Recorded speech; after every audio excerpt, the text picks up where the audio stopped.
All right. Welcome, everyone. So good to have everybody join again for this class. Really always a testimony to the greatness of the human spirit and the individuals who are part of this group, that despite the quarantine difficulty, hecticness, this class has continued to go on and does not stop because of everyone's dedication to it. So really, I really applaud every one of you. You know, for me, it's my job. This is what I do. But for you guys, this is what you do for kicks. That's pretty wild. And maybe you need to get out more. No. All right. This week is Parshas Bamidbar. And then Nesiv Shalom brings us right into the story. And in a very interesting way, he wants to understand, as he often does when it comes to certain times of a year, that this Shabbos, as it plays itself out this year, is the Shabbos right before Shavuos. So it's right before the Yom Tov of the giving of the Torah. And when you have a specific part of the Torah that comes up regularly in its position and juxtaposition to a certain holiday Yom Tov, there's always the question of why. What's the connection? What's Hashem trying to communicate by having the two fall out together? And then the Nesiv Shalom wants to understand that as well.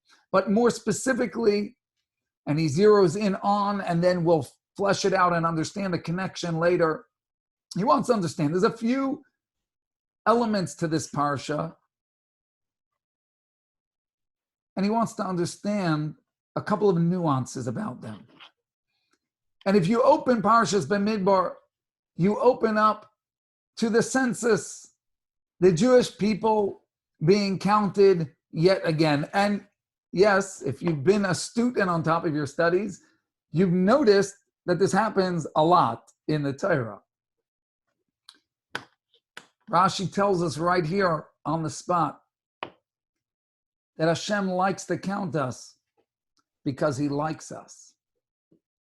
It's a remarkable Rashi. You don't need my class for that Rashi. Hashem likes to count us. Hashem likes to count you. But the Nesiv Shalom points out that when you look at the wording of this counting, it says as follows.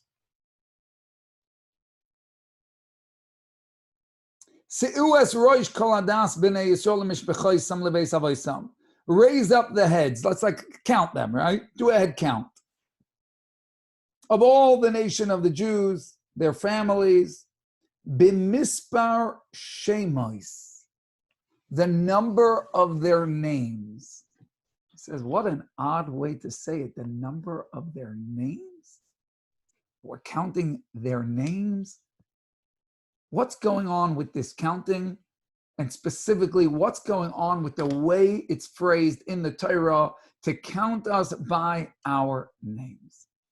Question number one. If you go later, you fast forward past all the counting, all the tribes,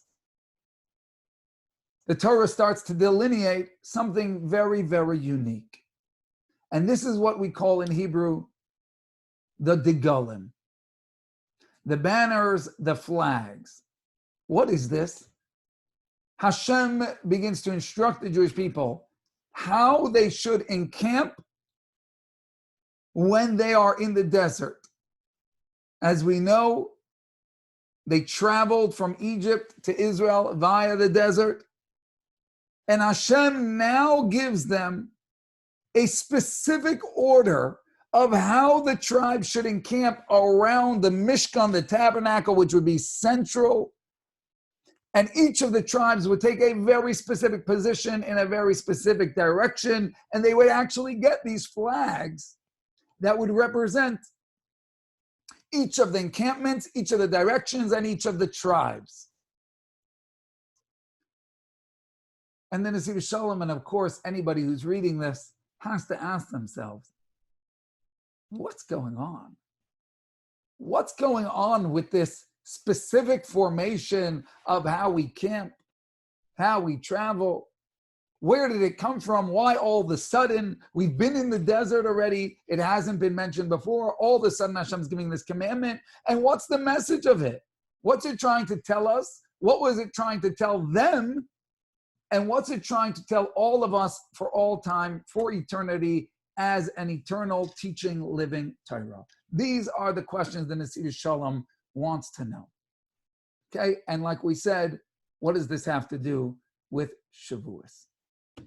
And what the Nesiv Shalom tells us, he says, let's delve a little bit more into this mystery of the way they camped. And he tells us an incredible and puzzling medrash. What does the medrash tell us? Do you know why they're all of a sudden, the Jews are being told how to camp in the desert? Where did this come from? He said it came from a very specific experience, which was Har Sinai. They were standing there at Har Sinai, and Hashem, so to speak, came to reveal to them the Torah. And when that level of heaven and spirituality was open to them, they saw something which was the angels in formation. They saw the angels with their degalim, their specific banners, flags, all marching, surrounding Hashem, so to speak. This is what they saw by Har Sinai, by that mountain, when the very heavens themselves were ripped open in front of them. And says the Medrash, that when the Jews saw this, they had a burning desire to also have formations and banners and flags. They also wanted degalim like the angels. And Hashem said, I will give you degalim. You want it, I will give you degalim. You too can have this encampment formation with your flag. And if anything, obviously, this medrash just makes it more perplexing. And then the Nesiv Shalom says, now what on earth is going on? What does it mean that you saw the angels have these flags? Who cares? Why did we want it? And what's this great gift that Hashem seems to be bestowing upon us? Here's those flags you wanted. You really, really want it. Here you go. Happy I could give you it. What is it? Says the Nesiv Shalom, that you know what the Jews saw? The Jews saw thousands and thousands of angels. Thousands of angels accompanying Hashem. And they saw that every single angel, every malach, had his own mission, had his own purpose, and knew that they had their own purpose, and that one angel was not the same as another, and out of all the thousands and thousands, everyone was purposeful and unique and had a mission and a mission of their own. When the Jews saw that, says the Nesiv Shalom, they said, wait a minute. Hashem, look at that. Look at what it seems like. Look at the way it is. Look at that vision of a group of beings that know their purpose, that know that they have purpose and know their own unique purpose.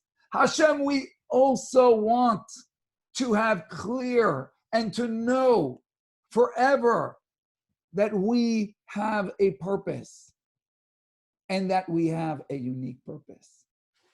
And to that Hashem responded, I'm going to give you the degalim, the encampments with your flags. What am I saying? What's Hashem saying to the Jewish people? says the Nesiv Shalom.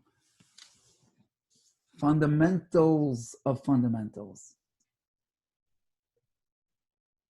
That the Jews were asking Hashem to give them a sign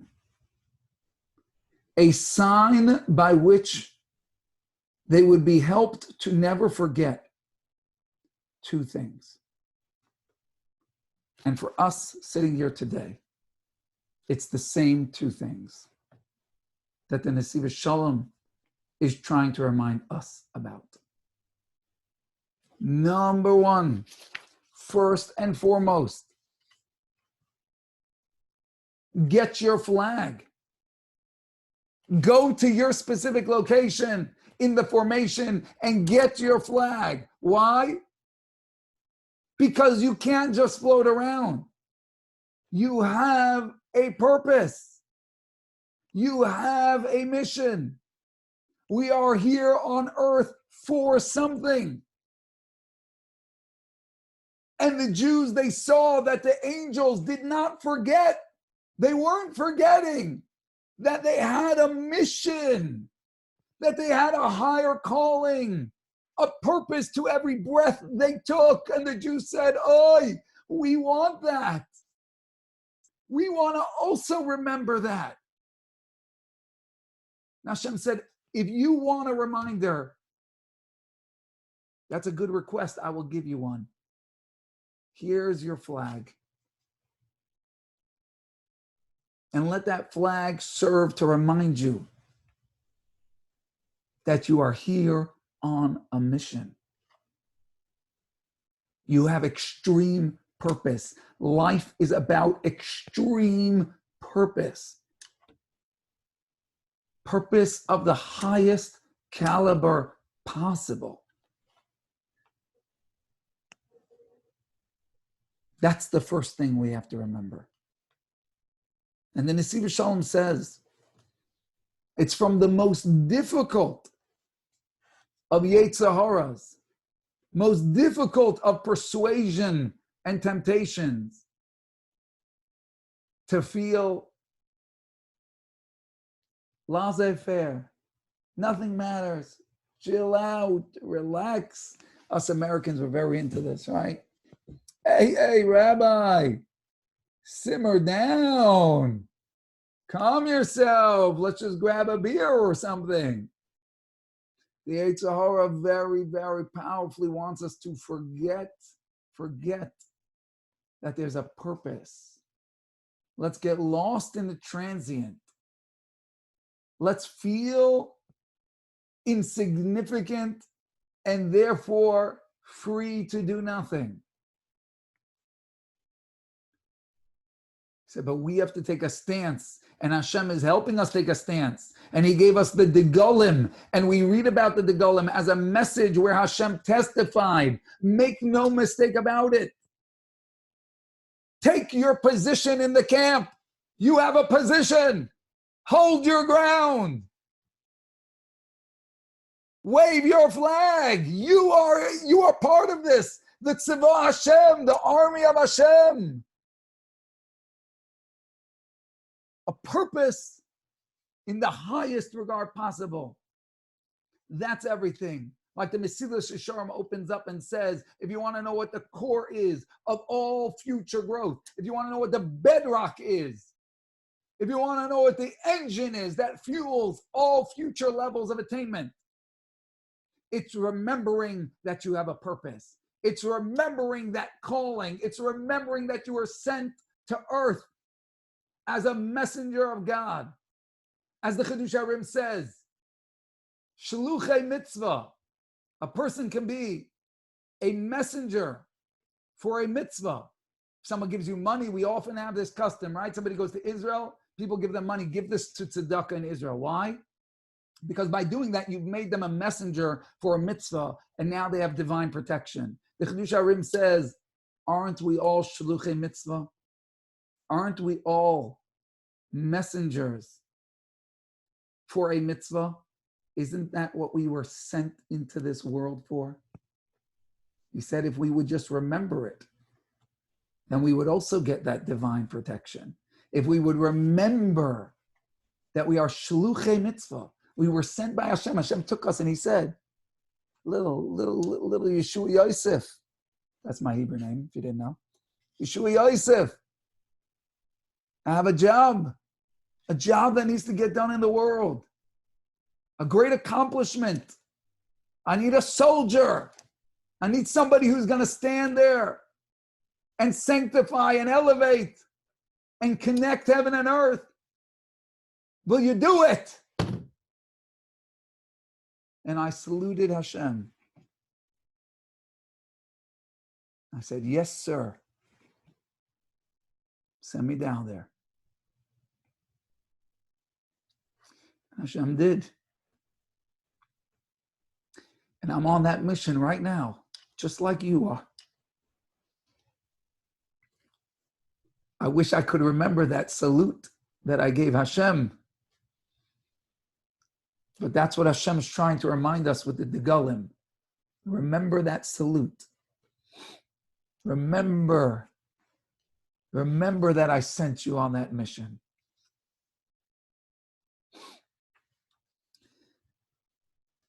The second point. There's a second point.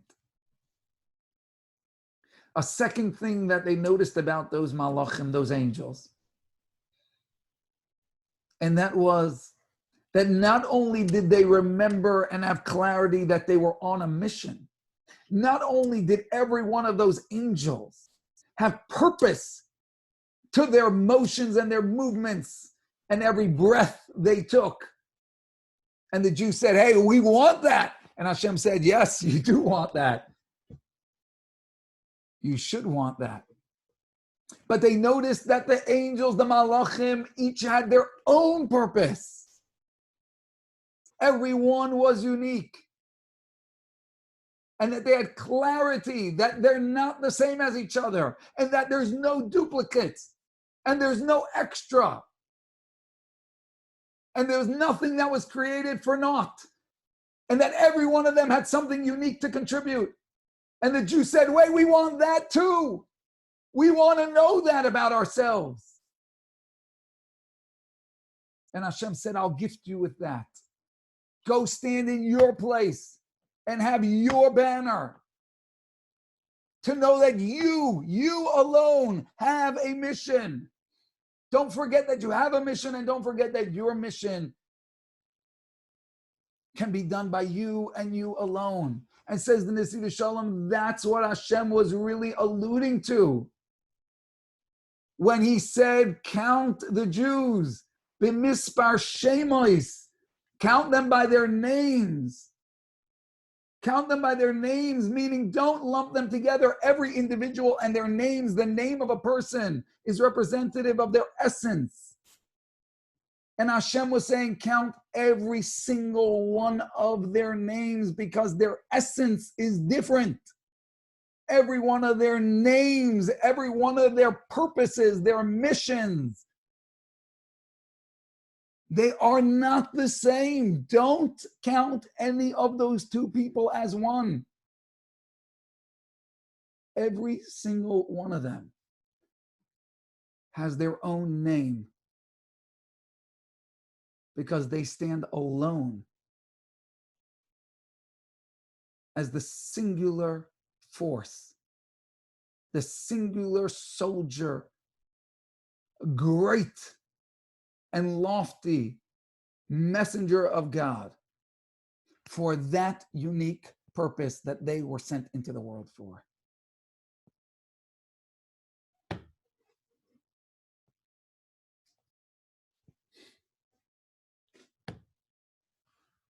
It's quite a powerful statement.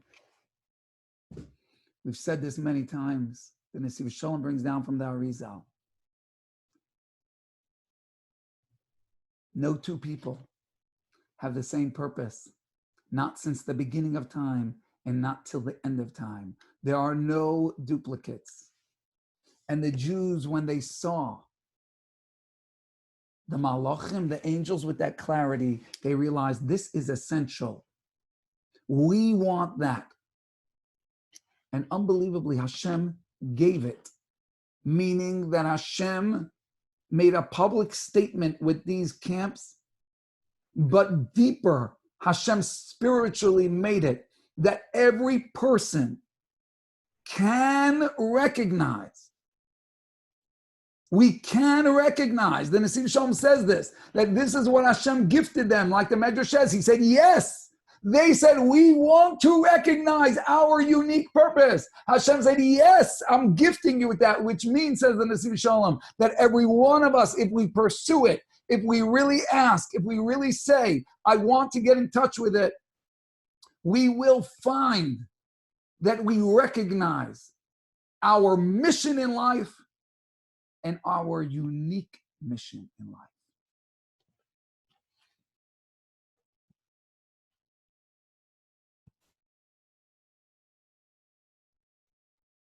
The Mesilas Yesharim opens up, and he said a person needs to have clear Ma chayvasoi be'olamoi. What is his purpose in his world?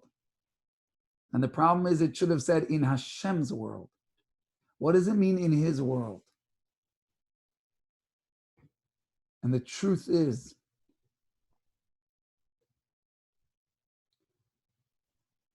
that if we can comprehend what makes a mission, we will understand in a certain sense how easy it is to see the uniqueness of every single one of us.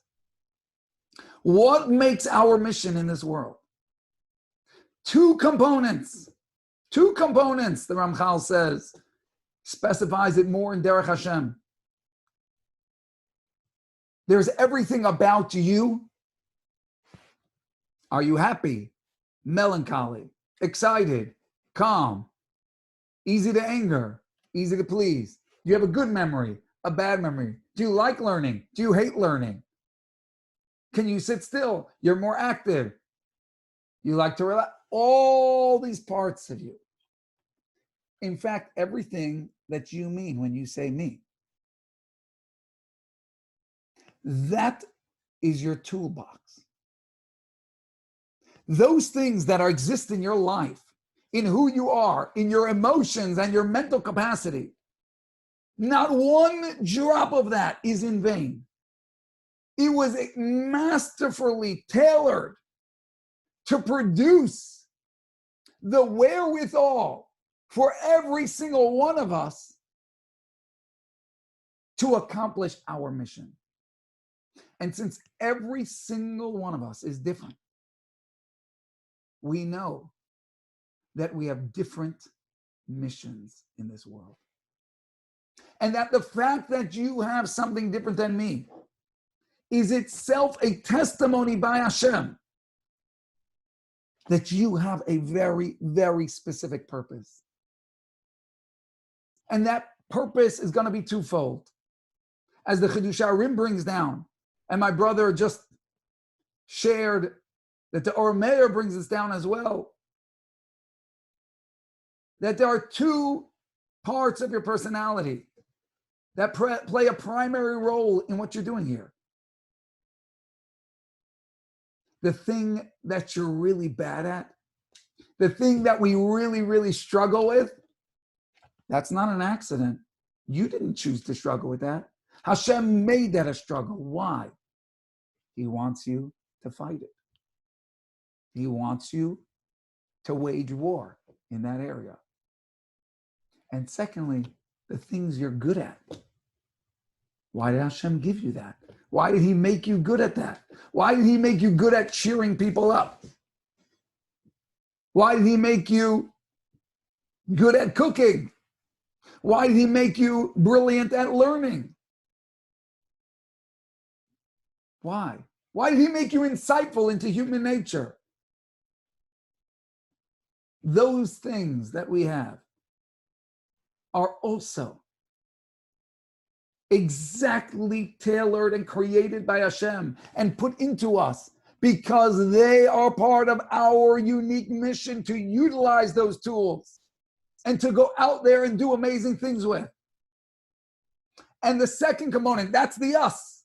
The second component, and this is what the Mesilas Yesharim was saying, what's your obligation? In his world, meaning the individual's world, which is the circumstances of your life. None of us have the same life. Why? You think Hashem can't duplicate?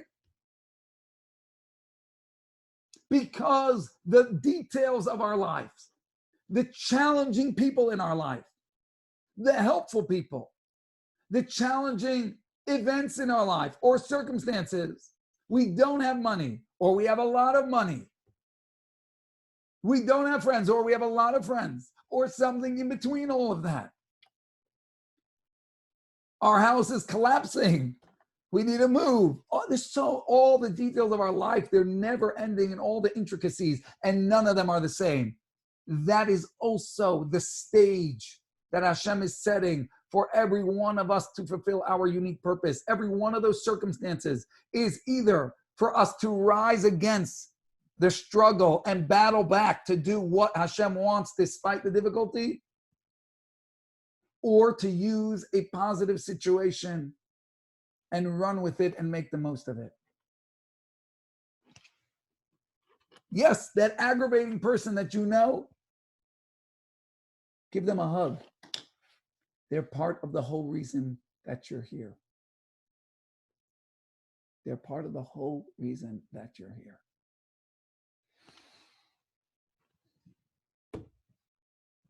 Says the Nesiv Shalom. Says the Arizal. Says the Mesilas Yesharim.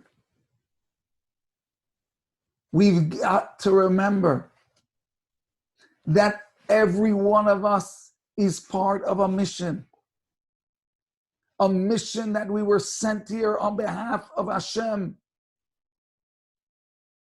You should have seen the send-off when they sent us, how noble we were to risk life and limb to come into this world, to sanctify Hashem's name, and ultimately make a name for ourselves. What a salute that was. And now we say, I'm here. What am I here for? Am I here for something? To that Hashem says, yes, never forget you are here for a reason. And if you want to know what that reason is, I guarantee you, if you look, you will find it. But one of the greatest places to look, to see, to understand the uniqueness of you as an individual, is to look at yourself, look at your life, look at the details that Hashem handed you. What is that toolbox that Hashem handed you? When you saluted, Hashem gave you a box of tools. And in it were things that work and things that seem to not work. And then Hashem sent you into the world. That box was packed by Hashem with love. What's in that box? Come to understand what's in that box, you understand your purpose in life. And like the Mesilas Yesharim says, to remember that you have a purpose and to remember your purpose is the core of everything.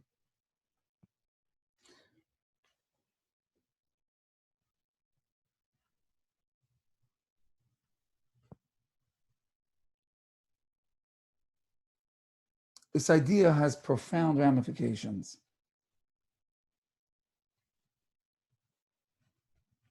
And the ramifications seem subtle at first, but I think we'll recognize that they're not subtle at all. If we can walk away today with just a little bit more clarity, that we are here to be us, not to be anybody else.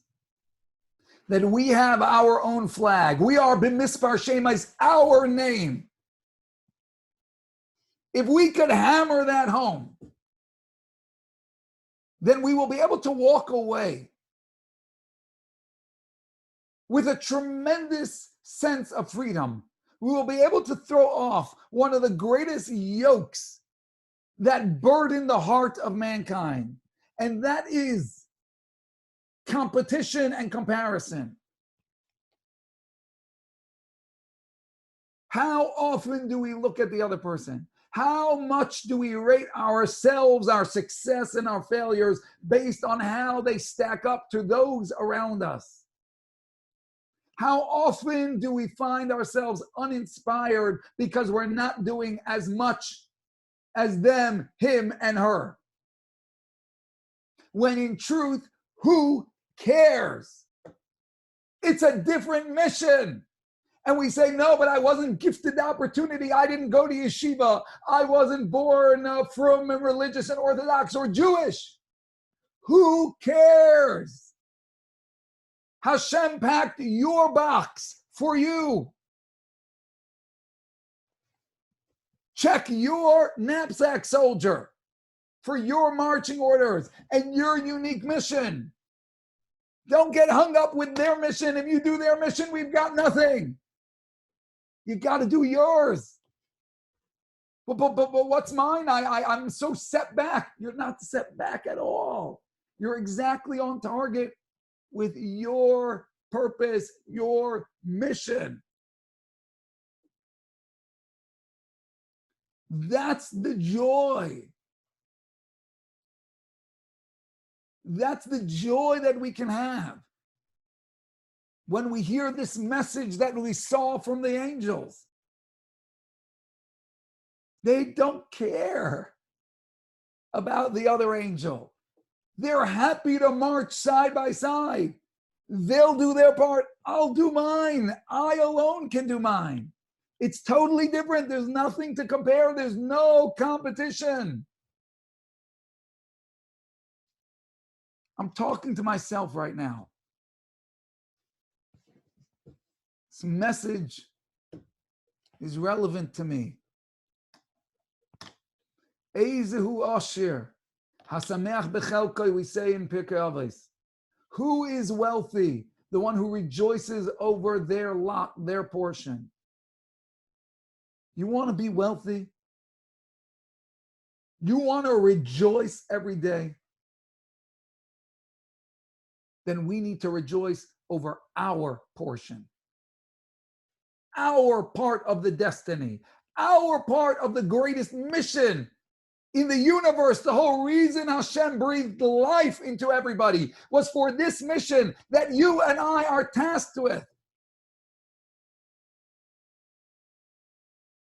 And that nobody can replace. If the Arizal would walk into this room, if Reb Cook would walk into this room, if Reb Soloveitchik would walk into this room, if Reb Moshe Feinstein, you pick the person. They still can't take your job. Nobody could take your job. What's your job? I don't know. You figure it out. Look at your life. But your job is exactly where your life leaves you. It's exactly where your free choice is today. That's your mission. With all the setbacks and with all the good. Now go out there and do something with it. Fight for the glory of God and accomplish for the glory of our King. On the battlefield, in the arena that you stand. And nobody can take that title from you. Nobody can plant your flag but you.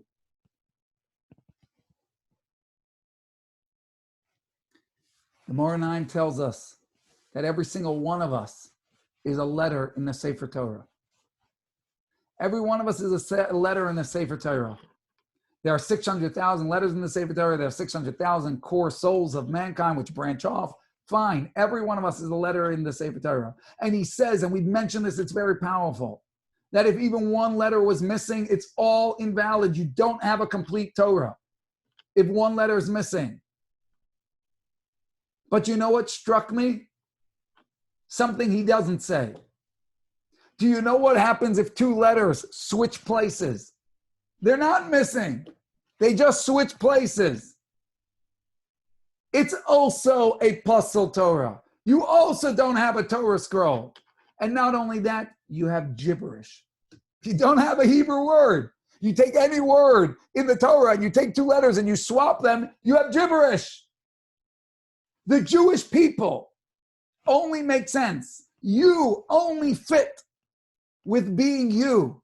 So can we please all breathe a sigh of relief and throw off this burden that we're schlepping around with us, which is the other guy, the other person, some sort of bar that we set in our head based on a reality that's not ours. That's not our mission.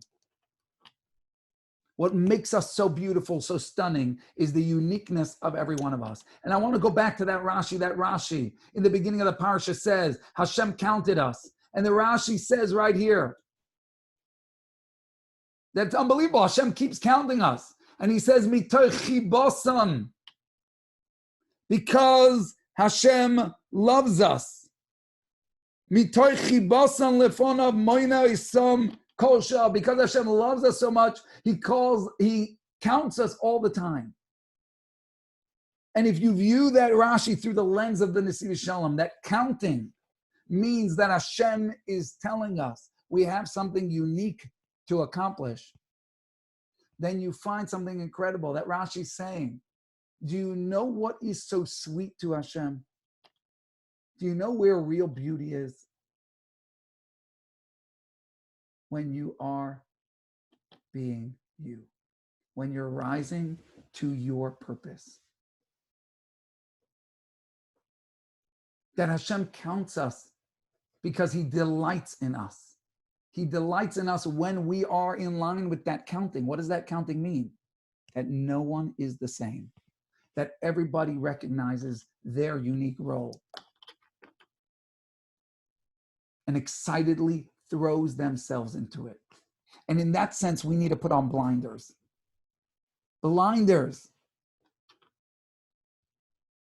Because we have so much to celebrate with if we don't get distracted and lost. And it's so easy. There's always somebody doing it better. But they're not doing it better. They're doing it different. Nobody could do you better. Oh no, but they have more likes on Facebook. That's not better. That's not better. They're more popular. They're a more famous teacher. They have more friends, more people like them. They do more for the community. That's not the goal.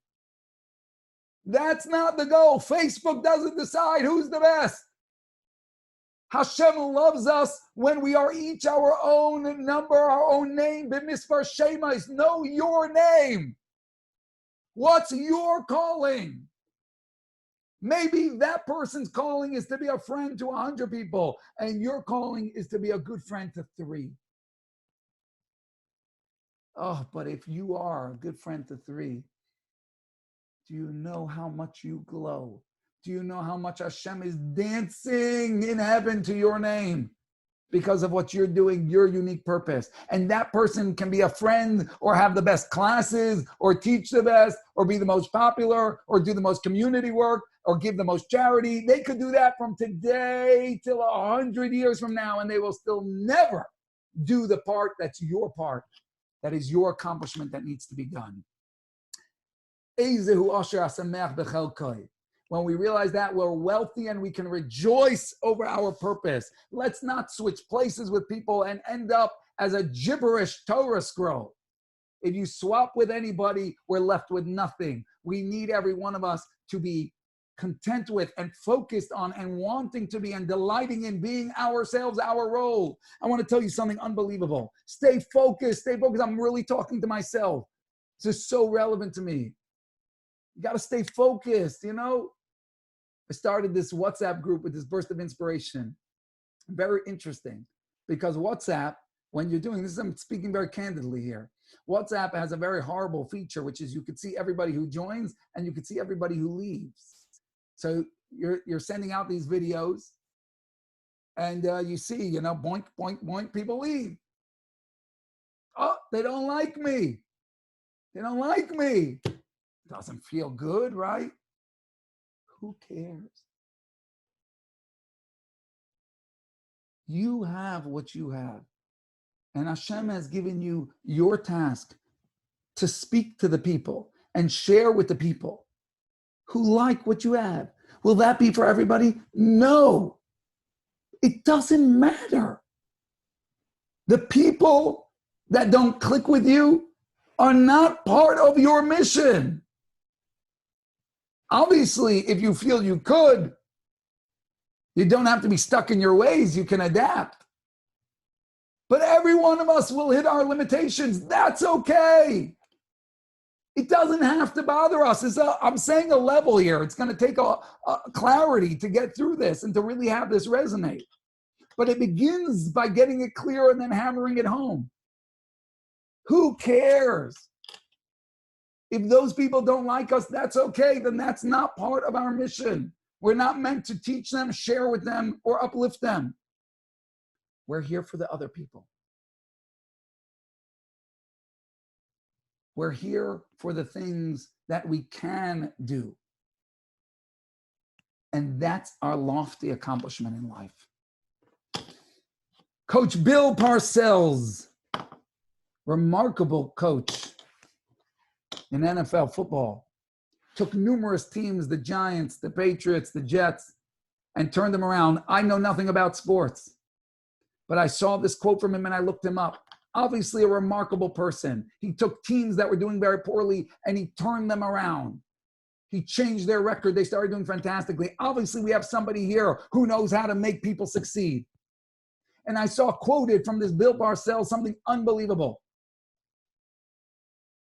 That he, listen to what I'm saying, and let us apply this to our lives. He would go to one of the linebackers, one of the football players, and he would say, listen here, before the game started. Listen here. Your job is to get number 93 on the ground. Now listen carefully. He used to tell them, forget about the ball. Forget about the game. Just get 93 on the ground. And then he said, if I look up and I see 93 on the ground, then you're a success. What a powerful way to look at your life. Forget the game. Forget the everybody. Forget the fanfare. Forget the likes.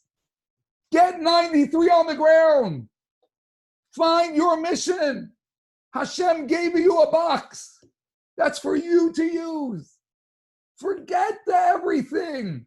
Stay focused. Celebrate. Celebrate with Hashem. Because you are holding up the whole world when you do your part. You're making the Torah whole. Forget what the quarterback's got to do. Forget what the running back's got to do. Get 93 on the ground. That means you take your Yetzer Hara that comes up to you and you fight that Yetzer Hara. You take your mitzvah that you can do with where you are and where you're at, and you do that. That's your 93. Get your 93 on the ground. Take your flag. Plant your flag. And he used to go around to every player and tell them something like that. And when all of them would stay focused on their part, the team would win. And that is the Jewish people. Celebrate your part. Stay focused on your part. Remember that you are indispensable. And if you get distracted trying to be the quarterback, we have no team. Know your part, know who you need to fight and what you need to accomplish. Celebrate that, delight in that. Don't look over your shoulders. Don't look left and right. Just look up towards Hashem, your coach.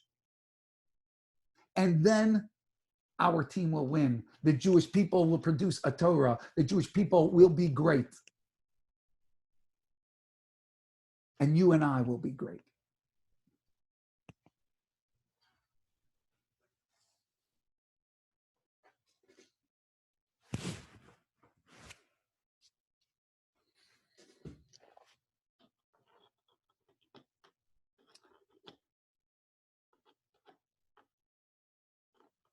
degel is a flag.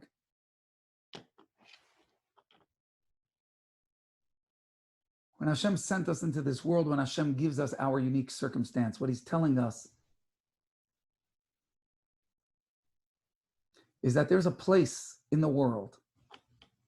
There are circumstances, areas of physicality that don't yet have the flag of Hashem. My dear soul, my dear neshama, my dear sweet child, will you take this flag and go out there and plant it for me in a place that no one else has gone before? The degalim are flags that Hashem has given us. And he said, please, plant my godliness out there.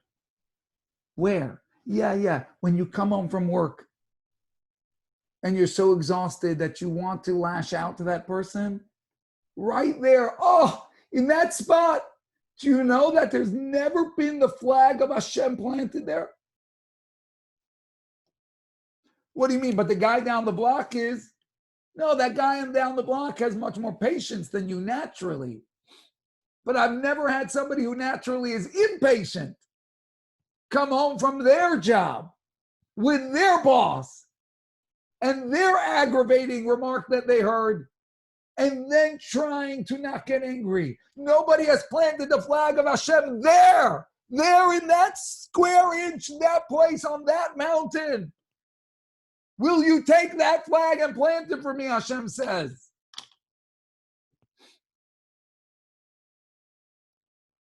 And the Jews said, we saw the angels marching with your flag, Hashem. We want to march with your flag. We want to plant your flag. And Hashem said, you're right. That's what life's about. Every situation, every circumstance, it's unique. Nobody has ever marched where you and I are marching right now, where you stand today. Nobody has ever been. And Hashem is waiting. Will you plant his flag? Will you mark it as sanctified territory? As purposeful spiritual existence with the presence of Hashem? Will you mark it? As much as we can, where we can and how we can, with all of those struggles. That's the unique planting of the flag. That's ours and ours alone. And those are all those setbacks that are not setbacks at all. They are our very mission and purpose in life. In fact, Rav Tzadok writes that somebody who has passion for things that they shouldn't is much more capable of having passion for Hashem. That same bag of tools, and we view some of them as things we wish we didn't have. No, every one of them is purposeful. Every one of the good has its purpose, and every one of the bad has its purpose. It can all be channeled, used, and to catalyze another level of growth. And in fact, I'm going to tell you something remarkable here that the Nesiv Shalom writes in a totally different piece. He quotes a medrash that says that the Torah was given with Eish, Mayim, and in a Midbar, which means with fire, with water, and in a desert. And he says, what does that mean that the Torah was given with those three qualities? And he says, really, when you think about it, those three qualities allude to very bad things. Fire of passion. Water always means desire, love for things. And a midbar is like Chazal call them, our sages call it hefker. A midbar has no rules. Free for all. I do what I want. Nesiv Shalom says, those are very bad qualities. And then Nesiv Shalom says, and listen so unbelievably, he says, yes, the Torah is given. You have bad qualities. Mazel tov. That's what life's about. That's what you're here for. That's your mission. When you convert that fire of passion to a passion for Torah, when you turn your love for physicality to a love of spirituality. When you take your quality of being free for all, do what you want, and instead you use it to feel like I'm willing to dedicate myself to Hashem and be humble, a free for all in the sense that I'll put myself aside for Hashem. When you do that conversion, that's how the Torah is given. And the Nesim Shalom stops there, but I took away, I said, whoa. It doesn't say that that's a good thing to do. The Torah was given like that. What do you mean? It means that those things that we struggle with, that unique package, that peckle that we schlep around, that we call life, and all that we have to struggle with, that's what brings the Torah into the world. When you struggle with your fire of passion, with your thirst for things you shouldn't, with your feeling like you want to just throw off all this burden and just forget about purpose of life and get out of here. When you take that and you work with it and fight it and slowly try to convert it into something holy, that's what brings the Torah into the world. That's holiness at its highest level. That's what we are here for. Can we please stop looking over our shoulders?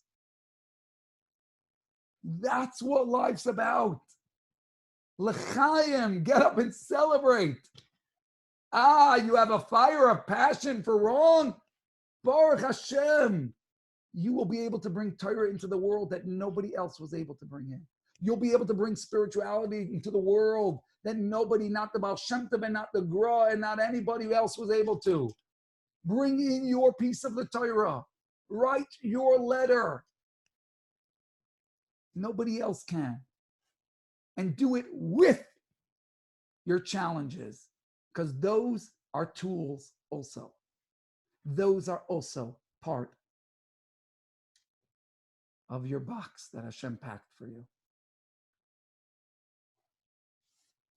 Perhaps we can understand with this a remarkable medrash. The medrash says that when Moshe Rabbeinu went up to get the Torah, the Jews said, the angel said, "Why are you giving the Torah so holy to this guy? He's just a guy." It's a medrash. He's a basar v'dam, yilud isha. He's human. Why would you give the Torah to him? And Hashem says to Moshe Rabbeinu, answer the angels. And Moshe Rabbeinu does something which seems so puzzling. He says, angels, do you have a temptation to steal, that you need a commandment not to steal? Do you have jealousy? He goes through all these things that seem to be bad. Do you have them? Say no. He said, so that's why you didn't get the Torah. And everybody asks, Moshe, you went the wrong direction. They were saying you're too low, and you basically confirmed and said, yes, we're too low. But the remarkable thing is that the angels, after he makes that argument, they say, he's right. They should get the Torah. What was he saying? And perhaps with this Nesiv Shalom, we have a new appreciation. The Torah, the true light of holiness and of God, can only be revealed by those with a mission. And a mission means you're being tasked to convert darkness into light. That is how you reveal holiness in the world. That is what it means to be a messenger of God, to have to go into the dark alleys, into this world, which is super physical, and plant Hashem's flag and battle and struggle and take advantage of opportunities and ride on your stallion to fulfill your mission. And perhaps now we understand that what Moshe was saying to the angels is you can't have the Torah because you have no temptations to convert into light. You have no darkness. How are you going to make light? Without darkness, there can be no light.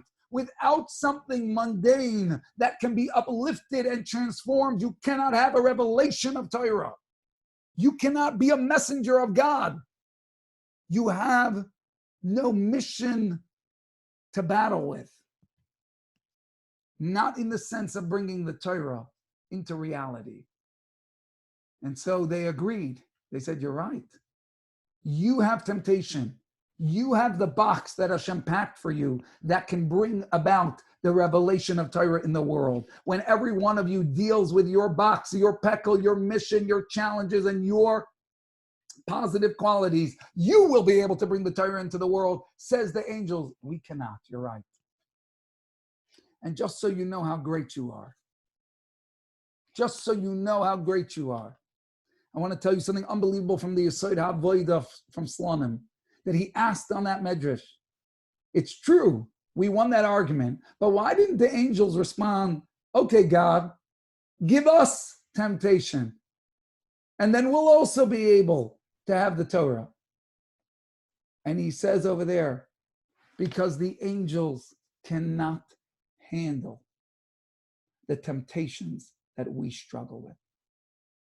That only the soul of a Jew is powerful and mighty enough to battle back and convert that darkness into light. So know that the mission that you were given, if you thought for 1 second that it was low and a low level and a low tiered mission, know that the angels themselves could not ask for it because they knew they wouldn't succeed. It's only us that have been given this mission, these marching orders, this glory to plant our flag and ultimately the flag of Hashem. That's what makes us Sefer Torah. There's a remarkable story. I don't remember who the rabbi was, but a Sefer Torah once was found. And they were claiming that it was authentic, and they wanted to know, nobody knew the source. Is this a real Torah or not? And they brought it to one of the rabbis. He said, let me see, I will tell you very quickly whether this is a real Torah, a real Jewish authentic Torah, or whether it's fake. And he took it and he turned to the end and he said, it's fake. They said, how do you know? He said, because the custom when we make a Jewish Torah is that you've got the scribe, the sofer who makes it, and it's all so perfect. But the last few lines, the scribe does not fill in. But the local people who are part of the project, they come in and they fill in the last few lines to participate in the writing of the Torah. He said, on an authentic Jewish Torah, the last few lines are always sloppy. They're always a mess. The rest is very beautiful, but the last few lines, they're not professional. He said, this Torah is professional all the way through to the end. It's a fake. It's a fake. It's not about perfection. It's not about comparing to the scribe. We're going to fill in our letters. Will they be bumpy? Yes. Will they be messy? Yes. We're not professionals. We're just the best at being us. And that's the only way a Jewish Torah is completed. When we get up and we are ourselves.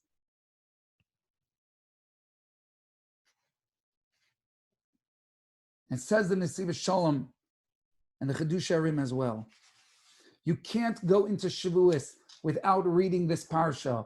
Almost every year this parsha is read before Shavuos because we have to, before we could go to receive the Torah, we have to be able to appreciate that Torah that's being given is unique in the way it applies to our lives and the way we will fulfill our part and acceptance of the Torah.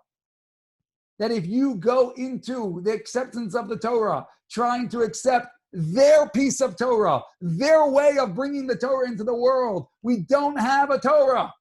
In order to bring that from the mountain into earth, every one of us standing at that mountain has to say, I am ready to put 93 on the ground. I don't care about everyone around me. I am ready to bring my letter, my scraggly, wrinkled, bumpy letter. I'm ready. Give me my mission. Give me my flag. I'm ready to bring the Torah and stamp it and plant it where you want, Hashem. where no one else has ever gone or will go.